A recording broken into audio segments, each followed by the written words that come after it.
Hello everyone, मेरा नाम रक्षा है। मैं महर्षि दयानंद माध्यमिक विद्यालय की छात्रा हूँ। आज हम बहुत ही महत्वपूर्ण विषय पर बात करने जा रहे हैं, फ्रांसीसी क्रांति। तो हम जानेंगे कि फ्रांसीसी क्रांति के क्या कारण थे, ये कब स्टार्ट हुई और किस किस के मध्य हुई। तो जब 1774 में है ना लुई 16वां शासन की गद्दी पर बैठा था, तो उसकी उम्र केवल 20 साल ही थी और उसने है ना जो राजकोष खाली पाया था। और उसकी जो शादी थी वो है ना ऑस्ट्रिया की राजकुमारी मैरी एंटोइनेट के साथ हुई थी।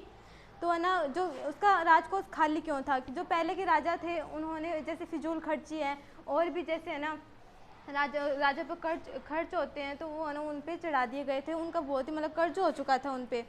तो राजा ने सोचा कि है ना अब कर बढ़ा दिया जाए तो है ना ये है ना कर्ज उतर सकते हैं।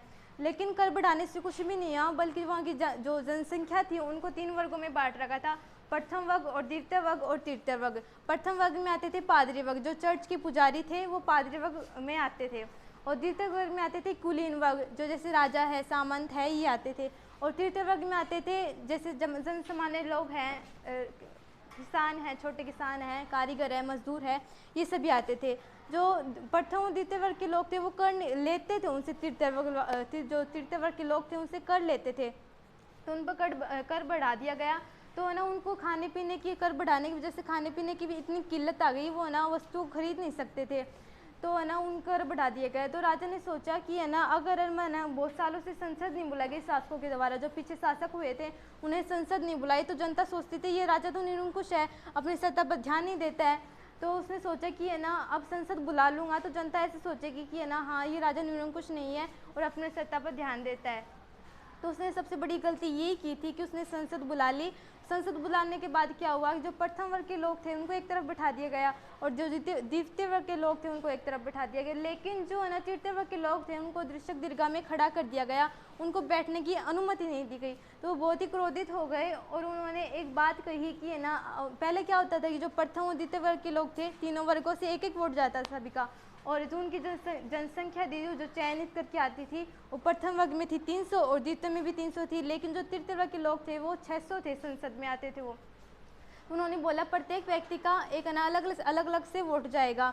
तो है ना जो राजा ने इसको ना ठुकरा दिया इस निवेदन को, क्योंकि वो जानता था प्रथम वर्ग के लोग हैं, द्वितीय वर्ग के लोग हैं, वो तो मेरे अधीन है, लेकिन जो तृतीय वर्ग के लोग हैं वो मेरे अधीन नहीं है और मेरा विरोध करते हैं। तो राजा ने इस बात को ठुकरा दिया।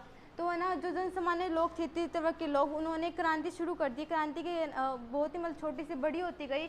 उन्होंने एक बास्तिल का किला था पेरिस में, तो वहाँ पर हमला कर दिया और क्या किया, बहुत से हथियार थे वहाँ पे, उनको छुड़ा मतलब ले लिया उन्होंने। और जो वहाँ के अपराधी थे जेल में रखा गया, बास्तिल का किला एक जेल था, तो जेल में जो अपराधी थे उनको भी छुड़ा लिया गया।